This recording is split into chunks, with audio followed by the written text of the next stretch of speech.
الحمدللہ وحدہ والصلاة والسلام علی من لا نبی بعدہ اما بعد فوز باللہ من الشیطان الرجیم بسم اللہ الرحمن الرحیم۔ السلام علیکم ناظرین، صبح کی پرنور ساعتوں میں سعادت کی گھڑیوں میں public news T V channel پر پروگرام صدائے قرآن لے کر ڈاکٹر محمد طاہر مصطفیٰ آپ کی خدمت میں حاضر ہوں۔ ناظرین کرام، آج پروگرام صدائے قرآن میں جو ہمارا سبق ہے قرآن کریم کا 7واں پارہ ہے، سورہ المائدہ ہے، اور آیت نمبر 93 سے لے کر 96 تک کے مضامین ہماری گفتگو کا موضوع ہوگے۔ تو آئیے ناظرین کرام، سب سے پہلے ہم آج کے سبق کی تلاوت سماعت کرتے ہیں امام حرمین شریفین قاری عبدالرحمن السدیس کی آواز میں۔ بسم اللہ الرحمن الرحیم۔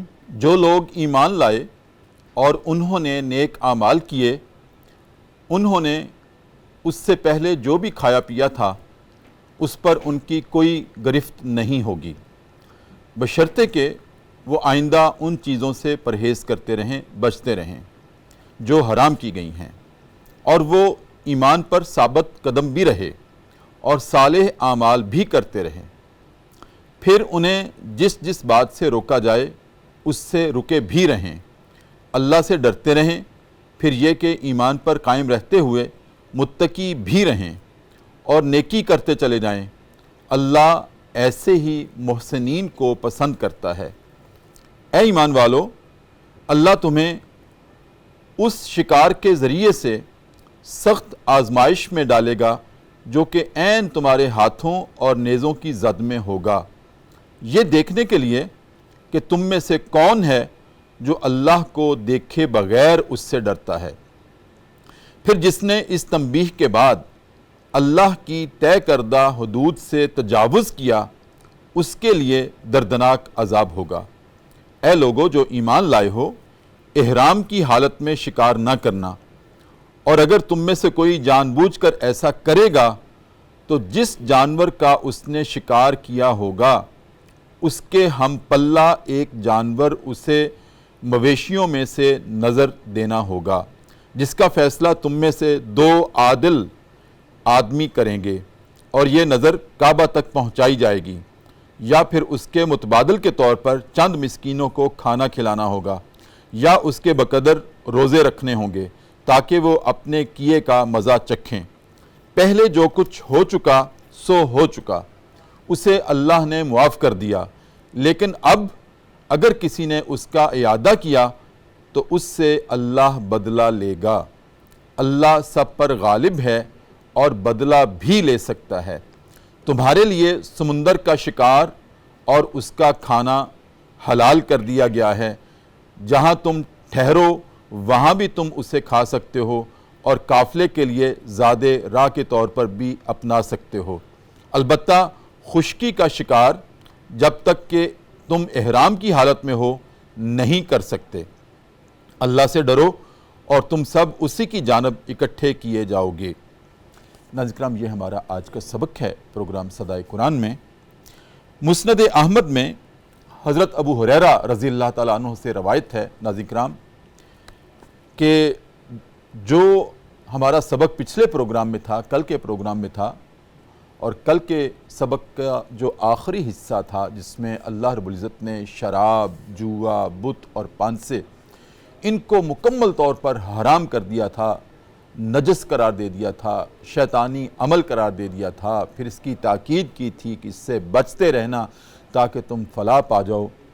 ناظرین کرام، اس کے بعد نبی کریم صلی اللہ علیہ وسلم کے پاس ایک مقدمہ پیش ہوا، اور وہ مقدمہ یہ تھا، صحابہ نے عرض کیا یا رسول اللہ، ہمارے ماں باپ آپ پہ قربان، فدا کو امی و ابی، کہ شراب کی حرمت کا، حرام ہونے کا حکم تو آ گیا، لیکن اس حکم کے آنے سے پہلے یا رسول اللہ فدا کا امی و ابی صلی اللہ علیہ وسلم، جو لوگ مر گئے، وفات پا گئے، ان کے بارے میں اب کیا ہوگا؟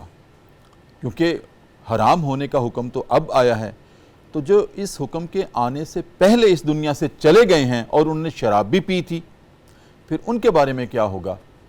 یہ جب سوال کیا تو ناظرین کرام پھر زبان اقدس سے جو الفاظ نکلے وحی کی صورت میں، وہ یہ سبق تھا کہ اے ہمارے حبیب، فرما دیں کہ جو کچھ ہو گیا سو ہو گیا۔ اس حکم کے آنے سے پہلے اگر کسی نے وہ چیز کھائی تھی یا پی تھی جو کہ حرام ہے، حرام قرار دے دی گئی ہے، تو اس کے بارے میں اللہ اپنے شان کریمی سے فیصلہ کر رہا ہے کہ وہ معافی ہے۔ لیکن اب نہیں، اب حکم آ گیا ہے، اب اس سے ہر صورت بچنا ہے، نہ صرف بچنا ہے بلکہ اپنے آپ کو بچا کے رکھنا ہے، اس کی آلودگی بھی مس نہ ہو۔ تقویٰ کا تقاضا تو یہ ہے۔ ناظرین کرام، جب پھر یہ حکم آ گیا تو صحابہ کو تشفی ہوئی، تسلی ہوئی، اور انہوں نے تو آئندہ ایسی چیزوں سے جن کے حرام ہونے کا حکم آ گیا تھا پھر ساری عمر قریب جانا تو درکنار، اس کا شائبہ بھی ان کے قریب نہیں پھٹکا۔ ناظرین کرام، ایک تو یہ آج کے سبق کا عنوان ہے، ہمارا مقدمہ ہے۔ اس کے بعد ناظرین کرام ہمارے لیے ایک صدائے قرآن کے طور پر جو فکر انگیز بات ہے آج کے سبق میں، وہ یہ ہے کہ چلیں، ایک تو ایسی صورت پیدا ہو گئی، ایک ایسا منظر تھا کہ حکم بعد میں آیا، جو اس سے پہلے لوگ اللہ کے پاس چلے گئے اور وہ اس کا ارتکاب کر بیٹھے تھے، جس چیز کو بعد میں حرام قرار دے دیا گیا۔ آج تو سارے احکام نازل ہو چکے ہیں، ہمارے پاس کلام اللہ کی صورت میں قرآن مجید موجود ہے، جس میں تمام احکام جو نازل ہونے تھے ہو گئے ہیں، ہمارے پاس ہے، ہمارے گھروں میں ہے۔ اسی طرح حدیث کی صورت میں ناظرین کرام فرامین رسول صلی اللہ علیہ وآلہ وسلم، وہ بھی جو اس کلام اللہ کی انٹرپریٹیشن تھی جو زبان اقدس سے ہوئی، وہ بھی ہمارے پاس موجود ہے۔ اور اب اگر کوئی کبھی یہ عذر پیش کرے کہ میں تو یہ گناہ کرتا رہا، مجھے تو پتہ ہی نہیں تھا کہ یہ دین کا، یہ ہماری شریعت کا حکم موجود ہے، اس کے بارے میں پھر کیا حکم ہوگا؟ یہ آج سوچنے سمجھنے کی بات ہے۔ کتنا فکر انگیز موضوع ہے آج صدائے قرآن میں۔ حکم موجود ہے، اس وقت تو حکم نازل ہی نہیں ہوا تھا، صحابہ نے اس لیے سوال کیا تھا۔ آج سوال یہ ہے کہ حکم ہم سب کے پاس گھروں میں موجود ہے، لیکن ہم نے ویلویٹ کا غلاف چڑھا کے چھت پہ رکھا ہوا ہے، دہلیز پہ رکھا ہوا ہے، اور جب کبھی بیٹی کی شادی ہوتی ہے یا جب کوئی مرنے لگتا ہے تو ہم سورہ یاسین پڑھنے کے لیے وہ مٹی جھاڑتے ہیں اور قرآن کریم کو کھولتے ہیں۔ کون اس صدا کو روز تلاش کرتا ہے؟ بہت چند، بہت محدود جو ہوں گے، لیکن ہم میں سے اکثریت ناظرین کرام، ہم اپنے گریبان میں جھانک کر دیکھیں، ہم انہی میں داخل ہیں۔ کبھی تو ناظرہ قرآن پڑھ کے ہم خوش ہو جاتے ہیں کہ میں نے پڑھ لیا، روزانہ ایک سپارہ پڑھ لیا، ابھی رمضان المبارک کا مہینہ آنے والا ہے، ہم 30 رمضان المبارک کو کہیں کہ میں نے قرآن ختم کر لیا۔ اس سے اخذ کیا کیا؟ کون سے احکام جانے، کون سے سمجھے؟ عربی بھی پڑھ لی، پھر بھی ہمیں نہیں پتہ چلا کہ یہ احکام تھے قرآن مجید میں جن کا میں ارتکاب کرتا رہا تھا اور کرتا رہا ہوں اور کر رہا ہوں۔ وہ اس کے حکم میں حرمت کا، حرام ہونے کا تذکرہ ہمارے پاس موجود ہے، ہمیں پتہ ہی نہیں ہے۔ تو آج یہ بھی ہم پروگرام صدائے قرآن میں ڈسکس کریں گے ناظرین کرام کہ پھر ایسی صورت میں ہمارے لیے کیا حکم ہوگا اور ہمارے لیے پھر اللہ کے فیصلے کیا ہوں گے کہ سب کچھ تمہارے لیے نازل کر دیا، ہمارے لیے سبق بھی اللہ نے یہ دے دیا۔ افلا تاکلون، افلا یتفکرون، افلا یتدبرون، یہ سب کچھ ہمیں کہہ دیا ہے، اس کے باوجود ہم غافل ہوئے پڑے ہیں۔ ہمارا علاج کیا ہوگا؟ ہماری ریمیڈی کیا ہوگی؟ ہمارے ساتھ اللہ رب العزت کا سلوک کیا ہوگا؟ اس پہ ناظرین کرام آج ہم گفتگو کرنے لگے ہیں، اور گفتگو فرمانے کے لیے میں نے کل ہی آپ کو خوشخبری دے دی تھی۔ جو کل ہمارے مہمان تھے، اتنی حسین اور خوبصورت، جنہوں نے گفتگو فرمائی تھی پروگرام صدائے قرآن میں، ماشاءاللہ جید عالم دین، اور ان کو ناظرین کرام نام کے اعتبار سے، ان کے اسم کے اعتبار سے ایک بڑی خاص نسبت حاصل ہے، اور وہ نسبت کس سے ہے؟ وہ ہے حضرت حلیمہ سعدیہ رضی اللہ تعالی عنہا کے قبیلے سے۔ جب نبی کریم صلی اللہ علیہ وسلم کو گود میں لینے کے لیے آئیں حضرت عبد المطلب کے پاس، دادا کے پاس، تو انہوں نے پوچھا نام کیا ہے؟ کہا حلیمہ۔ کہا اچھا، حلم والی۔ پھر پوچھا کس قبیلے سے آئی ہو؟ کہا بنو سعد سے۔ کہا اچھا، سعادت والا قبیلہ۔ تو ناظرین کرام آج جو شخصیت ہیں ان کو وہی سعادت کی نسبت حاصل ہے اپنے نام میں بھی۔ جناب مفتی ارشاد حسین سعیدی ناظرین کرام، کتنی بڑی نسبت ہے ان کے نام کے ساتھ اور ان کی صفات کے ساتھ. ہمارے پروگرام کا حصہ ہیں ماشاءاللہ، بہت خوبصورت گفتگو کرتے ہیں، جید عالم دین بھی ہیں، آپ استاذ بھی ہیں اور اس نسل نو کی رہنمائی کرتے ہیں. السلام علیکم ورحمۃ اللہ. وعلیکم السلام ورحمۃ اللہ وبرکاتہ. سب خیریت سے ہیں؟ بہت شکریہ ڈاکٹر صاحب، الحمدللہ. اور ناظرین کرام، جو میری بائیں جانب شخصیت ہے وہ شان والی ہیں، اور ان کو جو شان حاصل ہے وہ بھی نسبت رسول سے ہے. وہ دربار رسالت کے ثنا خان ہیں، اس لیے شان والے ہیں، اور اس لیے ان کا نام بھی محمد ذیشان ایوب ہے. ناظرین کرام، کلام پیش کریں گے ہمارے پروگرام میں. السلام علیکم. وعلیکم السلام. کیسے مزاج؟ الحمدللہ، دعائیں آپ. بہت شکریہ، آپ تشریف لائے. مجھ صاحب بہت شکریہ، میری درخواست کو آپ نے قبول کیا. آج بھی آپ اللہ تشریف تعالیٰ لائے. قبول فرمائے. صلاح قرآن میں مقدمہ میں نے آپ کے سامنے رکھا ہے. جی. جو تناظر ہے، جو شان نزول ہے آج کے سبق کی ابتدا کا، میں نے عرض کیا مسند احمد میں حضرت ابو ہریرہ رضی اللہ عنہ کی روایت ہے کہ شراب کی جب حرمت ہوئی تو کچھ صحابہ کو یہ تجسس ہوا جو پہلے چلے گئے ان کے ساتھ کیا ہوگا، تو اللہ رب العزت نے کہہ دیا میں نے معاف کر دیا. جی. لیکن میں نے جو آج نقطہ اپنے ناظرین کے لیے، جو آج صدائے قرآن اس سبق سے بنتی ہے، وہ یہ ہے کہ اب تو حکم سارے ہمارے پاس آ گئے ہیں، موجود ہیں، بالکل. لیکن ہم ان کو جاننے کی کوشش نہیں کرتے، جی. سمجھنے کی کوشش نہیں کرتے. جی. کون سا ایسا مریض ہوگا جو اپنے ڈاکٹر سے نسخہ لکھوا کے لے آئے اور روزانہ صرف اس کی ناظرہ تلاوت کر لے، اس کے مطابق عمل نہ کرے، پھر جا کے کہے مجھے تو آرام نہیں آیا. واہ واہ واہ واہ، بہت خوبصورت فکر انگیز بات ہے. جا کے ڈاکٹر سے کہے مجھے تو آرام نہیں آیا، تو وہ پوچھے کہ تم نے یہ دوائیاں کھائیں تھی؟ کہا نہیں، میں نے تو صرف ناظرہ اس کی تلاوت کی تھی. کیسے آرام آئے گا؟ بہت خوبصورت پیغام سے آپ نے آغاز فرمایا. ڈاکٹر صاحب، ایک بار پھر آپ کا شکر گزار ہوں، آپ نے اپنے پروگرام کے اندر مجھ ناچیز کو چند کلمات کہنے کا موقع دیا. اللہ تبارک و تعالیٰ آپ کو، آپ کی پوری ٹیم کو، چینل کی انتظامیہ کو سلامت رکھے اور اسے ہم سب کے لیے صدقہ جاریہ فرمائے. اور آپ نے تمہید میں ایک بات یہ بھی ارشاد فرمائی کہ قرآن مجید کے آج کے ہمارے اس سبق کا پچھلے مضمون کے ساتھ کیا تعلق اور ربط ہے. جی. اس کو بھی آپ نے حسین طریقے سے بیان فرمایا. اور یہ اللہ رب العزت کے کلام کی شان ہے کہ یہاں ایک آیت کا اگلی آیت سے بھی تعلق ہے مضمون کے اعتبار سے، اور پچھلی آیت سے بھی تعلق ہے مضمون کے اعتبار سے. اور اس پر ہمارے مفسرین نے باقاعدہ کام کیا ہے اور اس علم کو ربط بین الآیات کا عنوان دیا ہے علوم القرآن میں. اور علوم القرآن میں. اور اسی طرح جیسے ربط بین الآیات ہے تو اسی طرح ربط بین الکلمات بھی ہے، ربط بین المعانی بھی اور ربط بین المعانی بھی ہے. اور یہ محض آیات کے مابین ربط نہیں ہے بلکہ ربط بین الصور بھی ہے. جی. اور یہ اس کے اللہ کے کلام ہونے کی واضح دلیل ہے کہ 23 سال کم و بیش کے عرصے کے اندر نازل ہونے والا قرآن مجید، جو کبھی حالت جنگ میں، کبھی حالت امن میں، کبھی سفر میں، کبھی حضر میں، کبھی عائلی زندگی سے متعلق ہدایات ہیں، کبھی انفرادی اور اجتماعی زندگی سے متعلق ہدایات ہیں، اتنے متنوع مضامین کو بیان کرنے والا یہ کلام اپنے اندر پھر بھی ربط رکھتا ہے. یہ اس بات کی واضح دلیل ہے کہ یہ کلام اللہ منزل من اللہ، اللہ کا کلام ہے.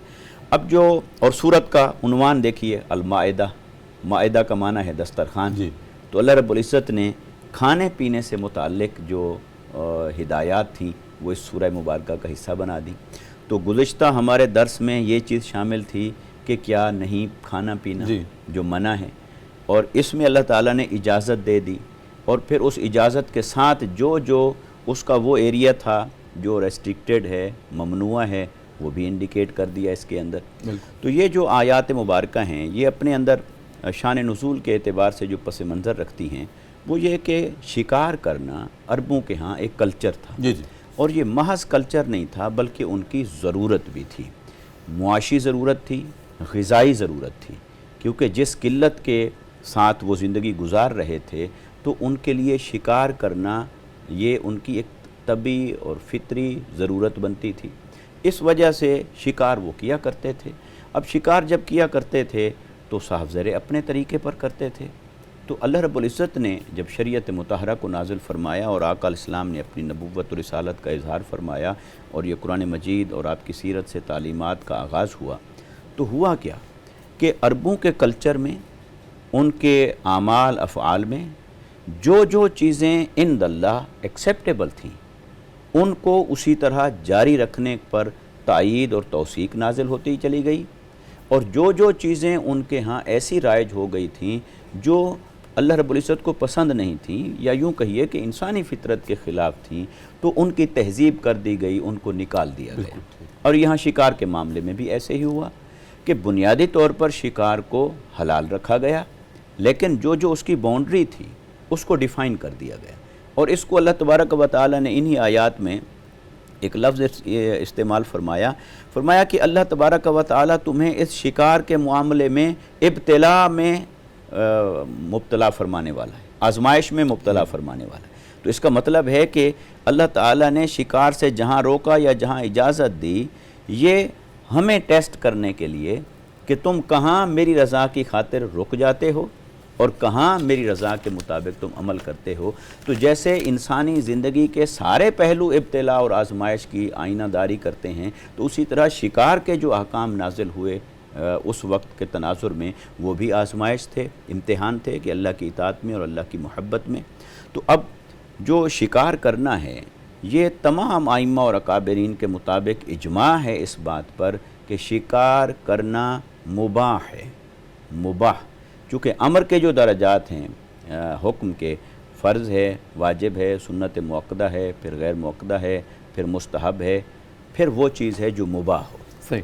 اب یہ بنیادی طور پر مباح ہے، لیکن یہ تو ہو گیا اس کا بیسک سٹیٹس، لیکن یہ ہوتا ہے کہ بعض اوقات یہ مباح سے ٹریول مباح کو کرتا بھی ہے ہمارے اوپر۔ ناظرین کے لیے ذرا آسان لفظ ہاں، کر دیں۔ مباح کا مطلب ہے پرمیسیبل، مباح کا اجازت۔ مطلب ہے الاؤڈ، مباح کا مطلب ہے اجازت، ٹھیک۔ یعنی شریعت جس کے بارے میں نیوٹرل ہو۔ No objection. ایک یہ No ہے، objection۔ ہاں، نو آبجیکشن، یعنی شریعت نے کچھ چیزوں کے بارے میں کہا کہ کرو، وہ امر ہے، کچھ چیزوں کے بارے میں شریعت نے فرمایا کہ نہ کرو، وہ نہی یا نہی یہ کہلاتا ہے۔ تو لہٰذا کرو اور نہ کرو، ڈو اور ناٹ ٹو ڈو، کے درمیان ان دونوں کے درمیان ایک سٹیٹس ہے۔ یہاں پر شریعت آ کر نیوٹرل ہو جاتی ہے، وہ کہتی ہے اگر تمہاری ضرورت ہے تو کرو، نہ کرو تو کوئی حرج نہیں، صحیح۔ تو کوئی آبجیکشن نہیں ہے۔ مباح کی تو وضاحت اس سٹیٹس کو کہتے ہیں مباح، اور اصلاً اللہ تعالیٰ نے تمام اشیاء میں اباحت رکھی ہے، یہ اصول فقہ کا ایک ضابطہ ہے۔ تو شکار بھی اصلاً مباح ہے، گویا کہ اسے اجازت دے دی گئی ہے، لیکن بعض صورتوں میں یہ مباح کے سٹیٹس سے ٹریول کر کے اوپر چلا جاتا ہے، بعض صورتوں میں یہ مباح کے سٹیٹس سے ٹریول کر کے نواحی میں نیچے ممنوع ایریا میں چلا جاتا ہے۔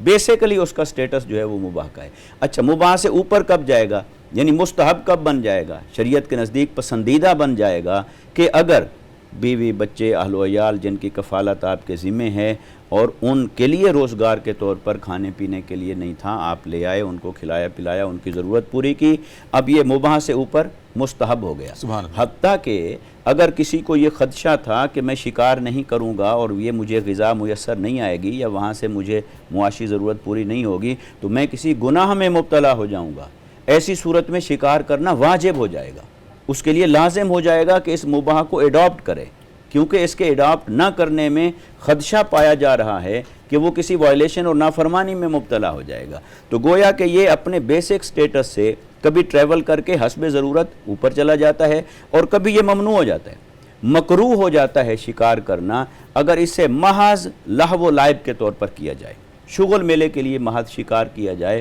تو شغل میلے کے لیے شکار کرنا یہ مکروہ ہے، پھر یہ مباح کے سٹیٹس سے بھی تھوڑا سنگین ہو جائے گا، کیونکہ شریعت نے ایسے کسی چیز کو پسند نہیں فرمایا جو لغو ہو، جو بے مقصد ہو۔ تو مومن کی تو شان ہی یہی ہے کہ شوق سے شکار کرنا ممنوع ہوا، شوق کو، ہاں ممنوع ہوا، شوق کو جو آدمی کرنا چاہتا ہے اسے چاہیے اپنی کسی ضرورت کے ساتھ وابستہ کرے۔ اللہ عام تعالیٰ طور پہ ہم دیکھتے ہیں نا مثال کے طور پر، ہاں، شوقیہ نہیں کرنا چاہیے، کیونکہ وہ انسانی جان کو، کیونکہ وہ جو انسانی نہیں بلکہ جانور ہے، جاندار ہے، جی۔ وہ جاندار کی لائف آپ ختم کر رہے ہیں فار نتھنگ، جی، کوئی آپ کی ضرورت نہیں ہے، کوئی آپ کی حاجت نہیں ہے، محض صرف شوق خود کے کو لیے کر رہے انجوائمنٹ ہیں، دینے کے لیے، ہاں انٹرٹینمنٹ اور ہے، کسی جانور کی شوق جان ہے، ہم لیتے ہیں، شغل میلہ ہے، تو یہ جائز نہیں ہے، یعنی مکروہ کے درجے پر ہو جائے گا، اس کو عذاب نہیں ہے، اسے حرام نہیں کہیں گے، اچھا، مگر مکروہ ہے۔ مکروہ کہتے ہیں جس کو شریعت نے ڈس لائک کیا ہے، ایک ہے ناپسندیدہ، ناپسندیدہ کیا ہے، اس کو ناپسند کیا ہے شریعت نے، تو مکروہ ہوگا۔ اگر کوئی آدمی کسی ایسے شوق میں مبتلا ہے تو پھر اسے کم سے کم اپنے شوق کو تھوڑا سا شرعی طور پر ہیلا دینا چاہیے، وہ یوں کہ وہ اس کے ساتھ اپنی کوئی ضرورت وابستہ کرے۔ مثال کے طور پر گوشت ہے تو وہ اپنی اس کو ضرورت بنائے کہ میں اس گوشت کے لیے یہ کر رہا ہوں، اس کے کھانے کے لیے یہ کر رہا ہوں، تو کم سے کم وہ کور اپ ہوتی ہے چیز۔ ایک ہے کہ وہ بے باک ہو گیا ہے، اور ایسا بے باک ہو گیا ہے کہ وہ کہتا ہے نہ میری ضرورت ہے، نہ میرا شوق ہے، نہ کوئی ہے، بس ویسے میں شغل میلے کے لیے کر رہا ہوں۔ ممنوع کہیں گے، حرام آپ نے کہہ دیا نہیں کہیں گے، ہاں ممنوع، شوق سے کیا گیا شکار، مکروہ کہیں گے، ہم وہی لفظ استعمال کریں جو فقہ کے مطابق ہمارے اکابرین اور ائمہ نے ٹھیک ہے، استعمال کیا، وہ ہے مکروہ۔ ضرورت کے تحت شکار جائز ہے، ہاں، مستحب ہے، ٹھیک ہے، ہاں ضرورت کے لیے مباح ہے، مباح ہے، اور ضرورت بڑھ گئی، ہاں جی، اہل و عیال کی کفالت کی ذمہ داری کو ادا کرنا ہے، مستحب ہو گیا، ٹھیک ہے، اور اگر یہ نہیں کرتا تو کسی گناہ میں پڑے گا تو واجب ہو گیا، ٹھیک ہے، کہ اپنا اس حلال ذریعے سے محض اپنی ضرورت پوری انجوائے کرے، کرنے کے لیے وہ ایک مکروہ جانور ہوگا، کی جان کو لینا مکروہ ہے، مکروہ ہے، جی۔ ٹھیک ہے، تو یہ اسٹیٹ گویا کہ آپ دیکھیے کہ اللہ تبارک و تعالی نے وہ شکار جو چل رہا تھا سوسائٹی کے اندر، اس کو کس طرح سے اللہ تبارک و تعالی نے ایک باؤنڈری اور لیمٹ کے اندر لا کر اس کی جہاں جہاں جسٹیفیکیشن بنتی تھی اس کو الاؤ کر دیا، اس کو پسند کیا، اور جس ایریے کے اندر اس کی ضرورت بھی نہیں بنتی تھی تو اس ایریے کو ناپسندیدہ ایریا قرار دے دیا، تاکہ تھوڑا سا ہم رک جائیں اس سے، اور ان کو بھی اسی طرح جینے کا حق ہے، جانداروں کو اللہ تبارک و تعالی نے بنایا ہے ان کو۔ اچھا، یہ تو ہو گیا کہ قرآن مجید نے اس کو کس طریقے سے احکام کو اعتدال پر لا کر ہمارے سامنے رکھ دیا۔ اس لیے ہم کہتے ہیں کہ اسلام دین اعتدال ہے، اور یہ نیچر کے عین مطابق ہے۔ اللہ تبارک و تعالی نے انسانوں کو بھی راستہ دیا ہے، اور ساتھ ساتھ جو دیگر مخلوقات ہیں ان کو بھی اسی طرح جینے کا حق دیا ہے، اور بغیر کسی ضرورت کے ان کو ضائع کرنا یا ان کی جان لینا اس کو بھی کسی طور پر شریعت نے پسند نہیں فرمایا ہے۔ تو یہ شکار کے احکامات آ گئے بنیادی طور پر۔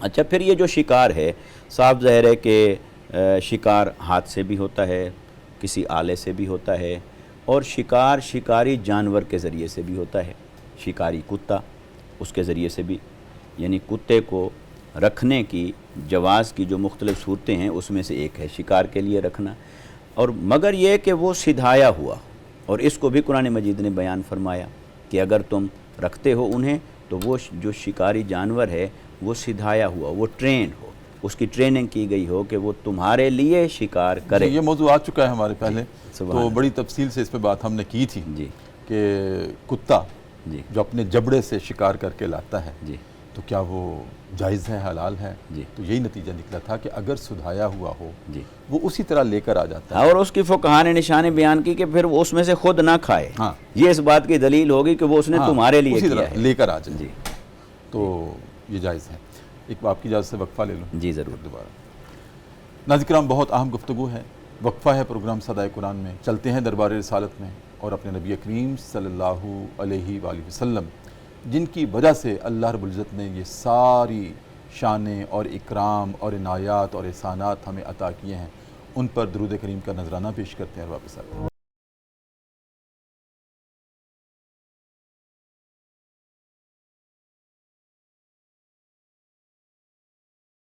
وقفے کے بعد ناظرین کرام دوبارہ آپ کی خدمت میں حاضر ہیں، صبح کی پر نور ساتیں ہیں، public news T V channel ہے، ہمارا پروگرام ہے صدائے قرآن، اور ناظرین کرام یہ وہ صدا ہے جس کی ابتدا الحمد سے ہوئی تھی، اور آج ہمارا سفر پہنچا ہے، قرآن کریم کا 7واں پارہ ہے، سورہ المائدہ ہے، اور آیت نمبر 93 سے لے کر 96 تک کے مضامین ہماری گفتگو کا موضوع ہیں، اور آج ہمارے مہمان ہیں جناب مفتی ارشاد حسین سعیدی۔ مجھ صاحب، میں نے عرض کیا تھا بہت تفصیل سے ماشاءاللہ آپ نے شکار اور اس کی موڈیلٹیز کے اوپر روشنی ڈالی، جی میں نے عرض کیا تھا یہ بھی ہمارے ناظرین کو آپ فرما دیں کہ ایک وہ دور تھا جب حکم بعد میں آیا، کچھ لوگ پہلے ان سے اس کا ارتکاب ہوا جی جس کی حرمت بعد میں آئی، جی جس چیز کو بعد میں حرام کیا گیا، مثلا شراب، جوا وغیرہ. آج تو سارے احکام ہمارے پاس موجود ہیں، جی اور آج کوئی یہ کہے کہ مجھے تو معلوم نہیں ہے، جی یا بعد میں کہے کہ مجھے تو معلوم نہیں تھا کہ یہ حکم موجود ہے، تو کیا یہ اللہ کے ہاں عذر قابل قبول ہوگا کہ مجھے معلوم نہیں تھا؟ جی، جو شرعی احکام ہیں ان تمام میں یہ عذر قابل قبول نہیں ہے کہ کسی شے کا مجھے علم نہیں جی. تھا. وجہ بہت سادہ ہے کہ اللہ رب العزت نے ہمیں تمام احکام کا علم حاصل کرنے کے لیے مکلف ٹھہرایا ہے. بالکل ٹھیک. لہٰذا جب اس نے ہمیں یہ حکم دیا کہ یہ میں نے ہدایت تمہارے لیے اتاری ہے، تم اسے جانو اور اس پر عمل کرو، تو ہم عمل نہیں کر رہے اور ہم کہیں کہ ہم نے اسے جانا نہیں، تو گویا کہ ہم اپنی طرف سے اقرار کر رہے ہیں کہ ہم ایک اور بھی وائلیشن کر چکے ہیں جی. کہ ہمیں جاننا تھا، اس کا علم حاصل کرنا تھا اور وہ ہم نے نہیں کیا. تو لہٰذا بحیثیت مسلمان ہمارے لیے حلال اور حرام کا جو ایریا ہے، جائز اور ناجائز کا ایریا ہے، یہ ایمان ہے، یہ کفر ہے، اس کو جاننا اور اس کی شناخت اور پہچان کو حاصل کرنا بحیثیت مسلمان ضروری ہے.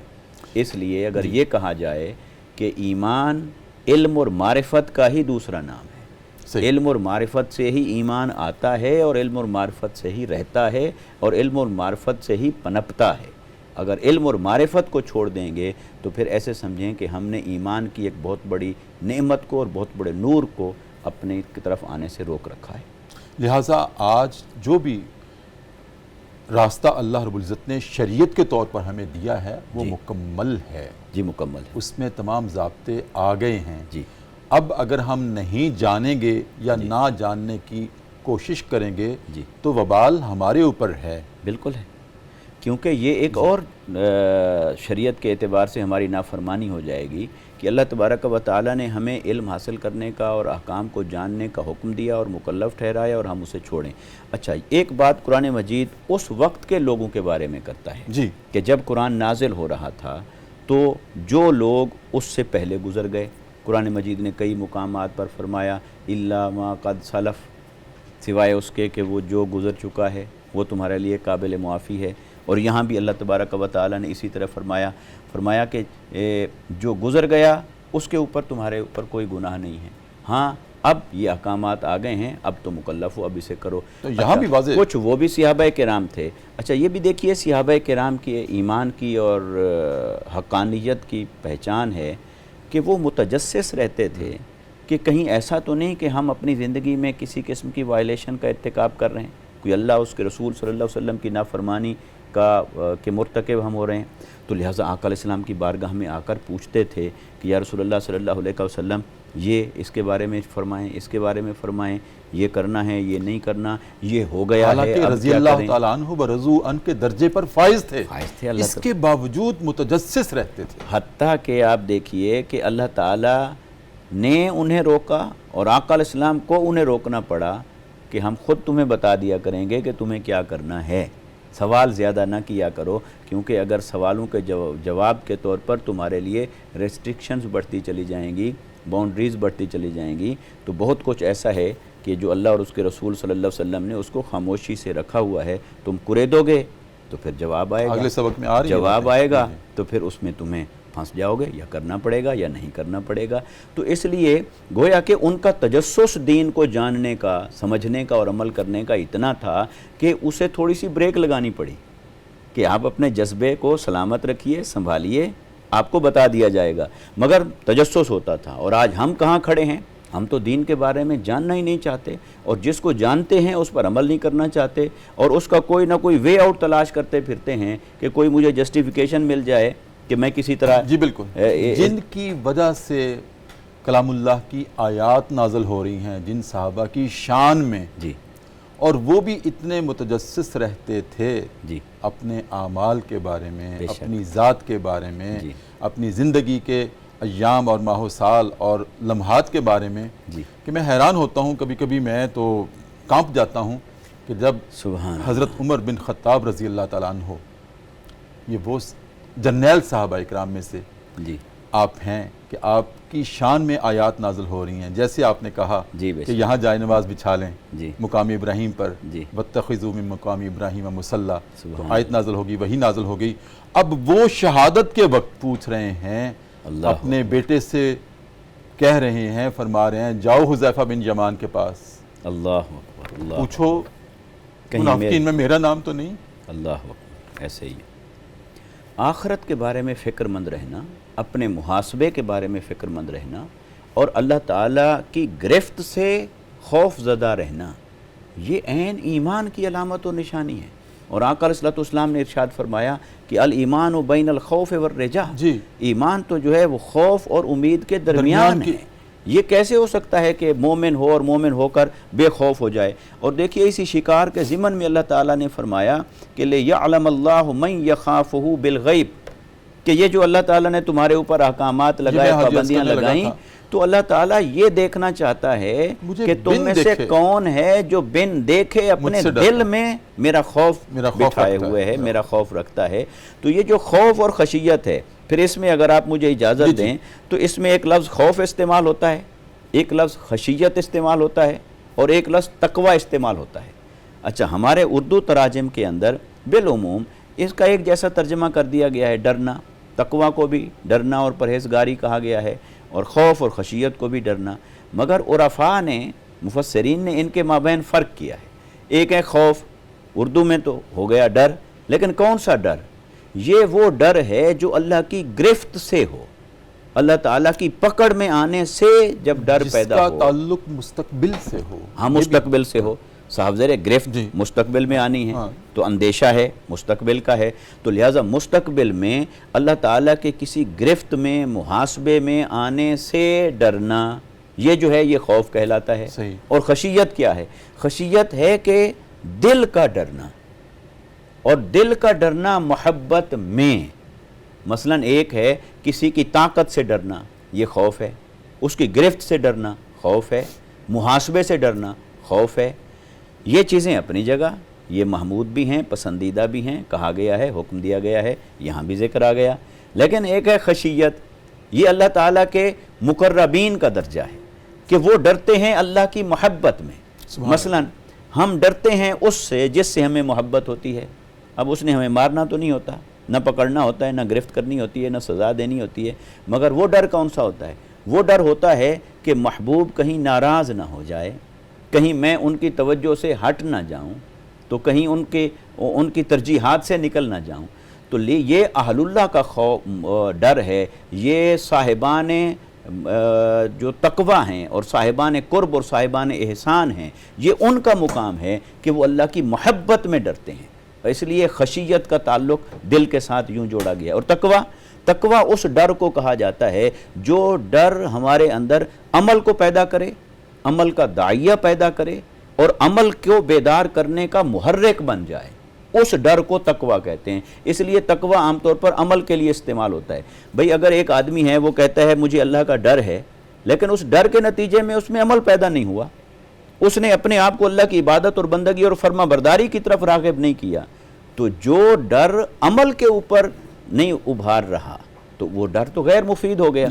لہٰذا عمل پر جو ابھارے وہ تقوی ہے، اور دل میں محبت کے پیش نظر جو ڈرائے وہ خشیت ہے، اور خوف کے کسی اندیشے سے، اس کے محاسبے اور گرفت سے ڈر جائے وہ خوف ہے۔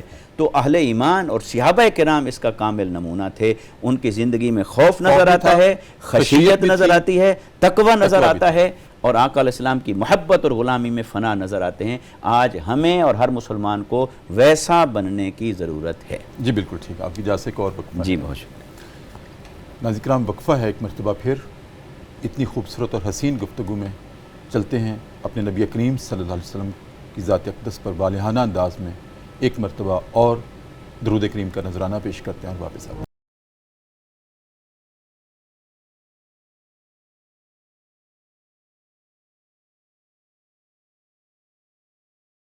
وقفے کے بعد ناظرین کرام دوبارہ آپ کی خدمت میں حاضر ہیں۔ صبح کی پرنور سے آتے ہیں، public news T V channel ہے، ہمارا پروگرام ہے صدائے قرآن، اور آج ہمارا سبق ہے قرآن کریم کا 7واں پارہ ہے، اور ناظرین کرام سورہ المائدہ کی آیت نمبر 93 سے لے کر 96 تک کے مضامین ہمارا سبق ہے۔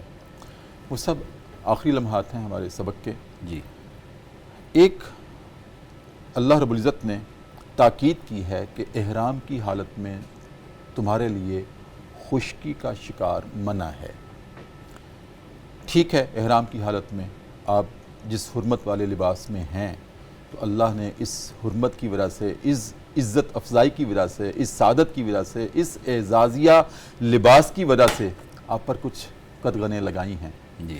ان میں سے ایک یہ ہے کہ شکار نہ کریں، اور اگر کسی سے غلطی سے شکار ہو جائے اس کا کفارہ بتا دیا کہ پھر اسی طرح کا مویشیوں میں سے جانور نکال کر متبادل کے طور پر اس کی نظر دینی ہوگی، کعبہ تک پہنچانا ہوگا. ایک تو اس سے مراد کیا ہے کہ کعبہ تک پہنچانی ہوگی وہ نظر، اور دوسرا یا اس کا متبادل بتایا ہے.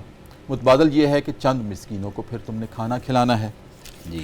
اور یا پھر چند روزے رکھنے ہیں. اب یہاں مطلق نہیں بتایا گیا کتنے روزے یا کتنے مسکین. جی. رہنمائی فرما دیں. دیکھیے، یہی کریڈٹ جاتا ہے ہمارے ائمہ تفسیر کو، مجتہدین کو، علماء کو، اکابرین کو. انہوں نے قرآن مجید کے اندر ارکریزی کر کے، غور و فکر کر کے، اور کیسے اللہ کے کلام کو سمجھنے کی کوشش کی اور ہمارے سامنے چیزیں رکھی. تو میں اس میں عرض کرتا ہوں کہ اس سے مراد کیا ہے.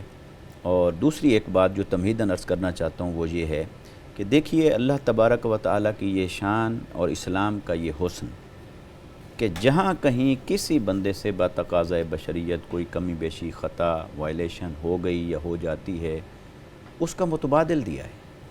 کہا کہ واپس پلٹ آؤ. جی.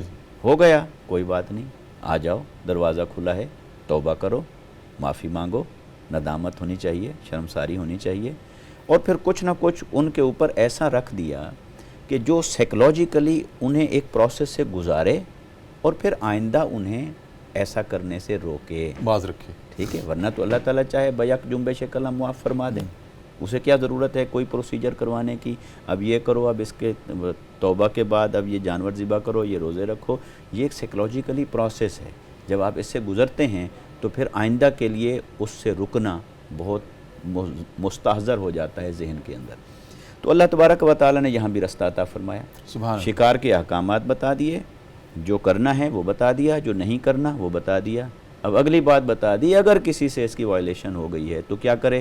تو فرمایا کہ اب وہ یہ کرے کہ جیسا جانور اس نے شکار کیا حالت احرام میں، یہ احکام حالت احرام کے ہیں. احرام کی حالت میں وہ جا رہا ہے، عمرہ کے لیے ہے یا حج کے لیے ہے، احرام میں ہے، شکار ہو گیا. اب شکار جب کیا تو فرمایا اس جانور کو اب اسیس کرنا ہوگا، اس کی اسیسمنٹ کرنی ہوگی اٹ سیلف، کہ وہ جو جانور اس نے شکار کیا ہے وہ کتنا قیمتی تھا، اس کا گوشت کتنا تھا، کتنے لوگ اس کو کھا سکتے تھے. اور اس کی اسیسمنٹ کے لیے اللہ پاک نے پھر یہ فرمایا دو عادل ذوا عادلین، دو عادل آدمی اس کی اسیسمنٹ کریں گے. آج آپ جاتے ہیں نا فلاں سے رپورٹ لے کے آؤ، اسیسمنٹ رپورٹ کروا کے لاؤ. تو اللہ تبارک و تعالیٰ نے بلا تشبیہ اور بلا مثال، اللہ کی شان ہے، اللہ نے فرمایا کہ دو آدمی ہوں اور وہ دو آدمی جو ہیں وہ اس کی اسیسمنٹ کریں گے ذوا عادلین. اچھا، دو آدمیوں نے جب اسیسمنٹ کی تو وہ اسی اسیسمنٹ سے پتہ چلا کہ یہ فلاں جانور اس کا بدل بنتا ہے، ٹھیک، تو وہ دیں. اور اگر ایسا نہیں ہو سکتا پھر وہ اسیسمنٹ والوں نے نتیجہ نکالا ہوگا کہ اس گوشت کو اتنے لوگ کھا سکتے تھے، جتنے لوگ اسے کھا سکتے تھے اب اتنے مساکین کو پھر کوئی اور کھانا کھلا دو. اچھا ٹھیک ہے.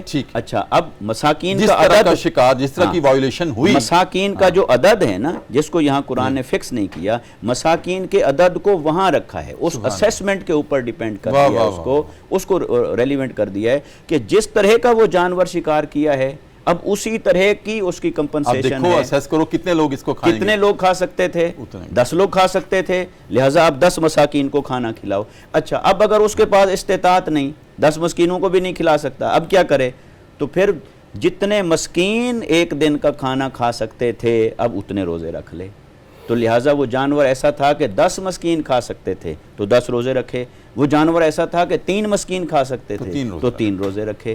اس کا عدد جو ہے وہ وہاں سے کیا بات. لیکن اب اگلا سوال جو آپ نے پوچھا کہ پھر یہ کیوں ضروری ہے کہ کعبہ تک پہنچاؤ اسے؟ جی، اس سے کیا مراد؟ وہ اس لیے کہ یہ بندہ جس نے شکار کیا یہ تھا حالت احرام میں، ٹھیک، اس کی توجہ ساری ہونی چاہیے تھی بیت اللہ شریف کی طرف، ٹھیک ہے، یہ درمیان میں اس توجہ میں خلل ڈال کے شکار کی طرف متوجہ ہو گیا، اچھا، ادب کا تقاضا پورا نہیں ہوا، تو اب اللہ تبارک و تعالیٰ نے ایک تو اس کی یہ رکھی کفارہ رکھا، پھر فرمایا اب جو جانور اس کے بدلے میں ذبح کرنا ہے اس کو وہیں لے جاؤ، تو حدود حرم کے اندر اس دم کا ذبح کرنا لازم ہے، حدود حرم کے اندر، تو وہ کعبہ شریف کے ارد گرد جو حدود حرم ہے، تو حدود حرم میں اس کو لے جا کر ذبح کرو تاکہ اس کے ادب کے تقاضے بھی پورے ہو جائیں۔ سب بہت شکریہ، یہ وہ نکتے نہیں جو تم کو کتابوں میں ملے ہیں، سبحان اللہ۔ بہت شکریہ ناظرین کرام، یہ کہنا تو دراصل آپ کو چاہتا ہوں کہ یہ وہ نکتے نہیں جو تم کو کتابوں میں ملیں، یہ ایسے ہی اہل علم سے جواہر اور موتی ملتے ہیں۔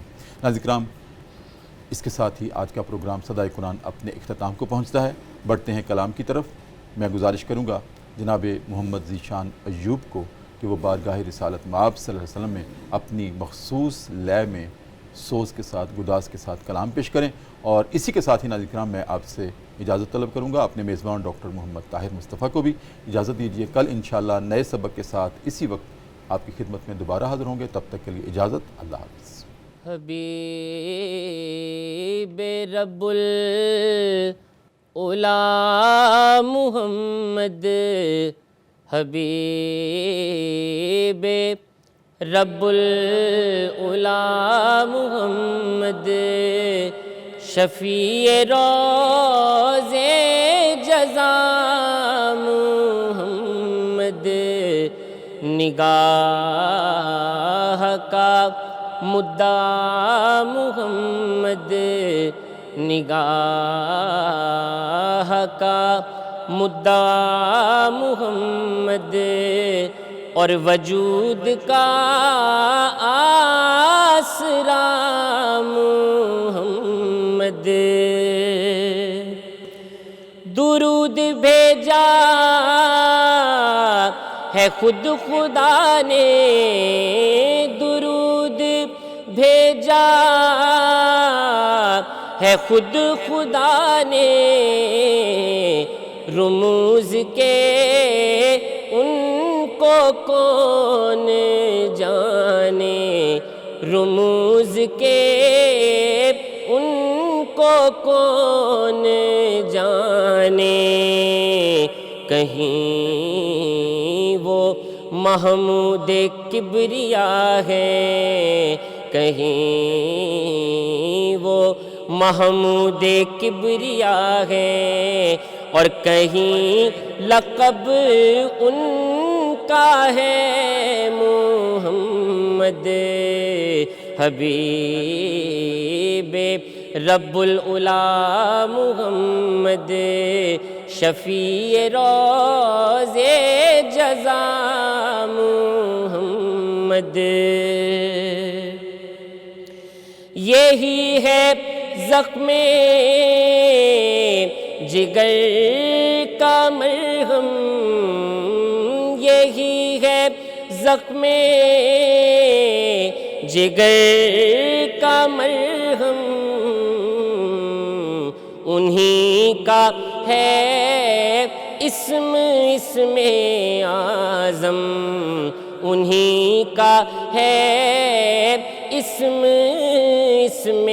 اعظم، قرار بیتابیوں کو آیا، قرار بیتابیوں کو آیا، زبان سے جب کہہ دیا محمد، اسی تمنا پہ جی رہا ہوں، اسی تمنا پہ جی رہا ہوں، کہ جا کے روضے کی جالیوں پر، کہ جا کے روضے کی جالیوں پر سناؤں حال دلی میں ان کو، سناؤں حال دلی میں ان کو، اور سنے میرا ماجرا محمد حبیب رب العلا محمد شفیع روز جزا محمد نگاہ کا مدعا محمد وجود کا آسرا محمد